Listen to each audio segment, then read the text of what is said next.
Hey, what's up, Eagles Nation? It's your guy, Cool Eagle, back here with another video, man. Just my final thoughts on that Baltimore Ravens game. I was actually pretty mad about it, but at the same time, I was so happy that about the fight that this team gave all the way up into the end, only to be spoiled by, once again, like last week, poor coaching in clutch moments. Because what you don't want to do is go away from what was helping you win the game, which was Carson Wentz getting outside the pocket, getting in, getting out, and finding that open man, giving him more time to get open. Like John Hightower, who was getting separation from Marlon Humphrey all game. Travis Fulgham, who was starting to get, more active as the game kept going on in the second half. Greg Ward Jr., although he was pretty much fumbling a lot, although those fumbles weren't recovered, he was still very loose with his ball handling. And then J.J. Arcega-Whiteside that was doing things that we haven't seen him do prior to this. So there were winnable options in this game, but poor coaching in the end, again, spoiled that fun for us.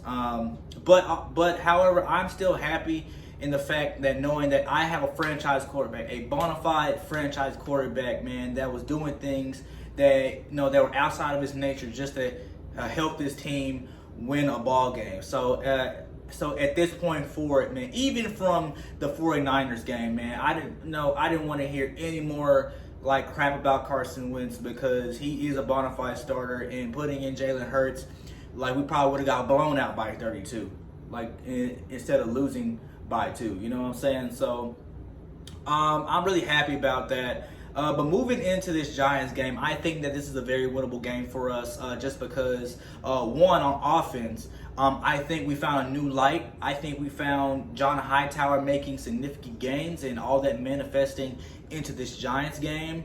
Greg Ward, if he can have better ball handling, not make those, fumbles that weren't recovered. Let's not do that anymore, Greg.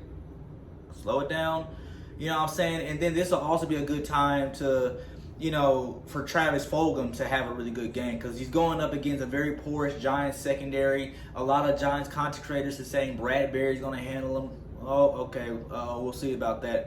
You better ask Marlon Humphrey about Travis Fulgham. So I'm not too much worried about that. And then this defense is going to have that just relentless pass rush coming from that porous offensive line for the Giants, man. And Danny Dimes not being able to throw a single touchdown for 4 straight weeks or something like that. Correct me if I'm wrong, but Danny Dimes, as y'all call him, hasn't thrown a touchdown pass in 4 weeks. So something to be confident about going into the Giants game. You're worried about a Giants team that has a problem scoring, that has a hard time scoring. And then they don't have a solid run game. They thought that Devontae Freeman would be that good substitute for Saquon Barkley, but now you see why the Falcons, didn't really have that much faith in Devontae Freeman as they let him go, even though he helped them propel them to that Super Bowl 51 appearance that they lost after having a 25-point lead. So we know what Devontae Freeman represents. He's not going to be an issue in the pass blocking, because he wasn't a pass blocker in the Super Bowl. So he's definitely not going to be that now. So I feel very confident going to this game. And then defensively for the Giants, they just don't have anything worth noting. Maybe the D-line probably give you troubles, but that's because you just have a battered offensive line. The only starter that you really have is Jason Kelce. But I feel like Carson Wentz is going to not be as scared as them as he was in the past 2 weeks to the number 1 and number 2 Pittsburgh and Baltimore defenses. And I think we'll see a lot more offensive production as well, probably at a faster pace. And then Deshawn Jackson is going to be back in this game. Reportedly, he has had a full practice today. So I do expect him to start this game. I'll be very upset if he isn't, because again, this is going to be the 7th or 8th straight game that he's missed. So if Deshawn Jackson is back on the field, man, it just opens up so many things for the other young guys, man. Travis Fulgham, who we already know is a bona fide starter on this team. Greg Ward, who's who's our gadget guy, man, in the slot. And then you got John Hightower, who by Doug Peterson's accounts is getting better every single week. And this is going to be really good, and this really helps. And I think this win is going to be a real proponent to help us getting confidence into these next 3 games against the Cowboys, the Giants, and the Browns. I think this will be very good for us. I can definitely see us going on a streak. And, you know, in this division, it's just ours to lose at this point, because we see everything that's going on with all the other teams in the NFC East, and us just getting incrementally better every single week with hurt players coming back. Carson Wentz gaining more confidence and chemistry with the young guys, and we just somehow are a team that peaks at the very half, in the second half of the season. I think that we can all have come to that conclusion from 2018, 2019, and 2020. We're just a second half team, and it just is what it is at this point.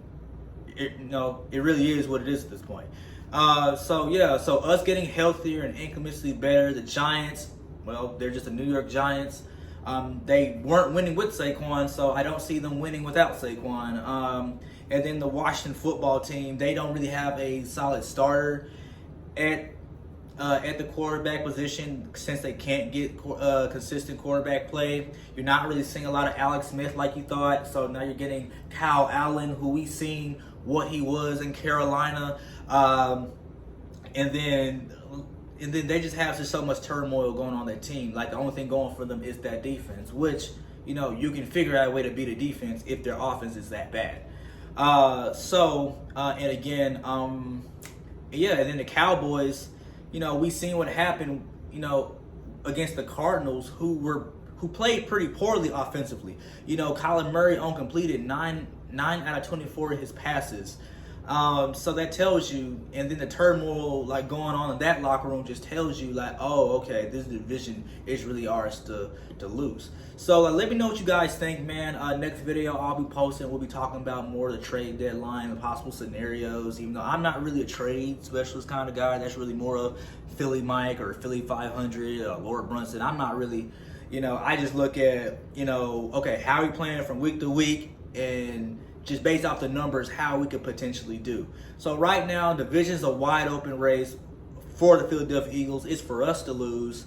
And we're just playing on all cylinders right now. So tell me what you guys think in the comments.